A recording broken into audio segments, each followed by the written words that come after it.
Banyak mainan dekat sini Oi, banyak kau beli Ya. Dekat sini mainan timbang pakai kilo Okay, jom kita masuk. Ni dalam dia macam-macam mainan dia kat sini Kau pilih Niki, macam mana kat mainan ni? Okey, sini harga dia lah. Ni harga dia kan? Oh, 1 kilo RM38. Oh, kalau banyak lebih ada harga dia kan? Banyak kau beli Ya. Dekat sini geng, tempat timbang dia. Ni berat dia 7.44 kilo. Ni harga dia 238. Kalau nak bagikan korang faham, senang je. Contoh aku ambil satu mainan ni. Okey kak, coba kat timbangan.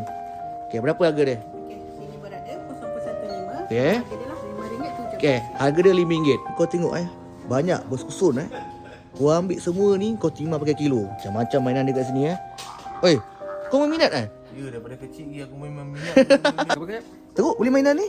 Barbie? Aku kolektor. Kau kolektor Ush, yang ni kau nak beli yang besar ke? Yang mega punya main. Wah, kau muka ganas ni banyak patung Barbie kat sini. So boleh lah beli hadiah untuk anak-anak kan. Pilih je. Mana minat Lego sini macam-macam Lego ada Sini sampai hujung ada. Kau tengok contoh je macam ni.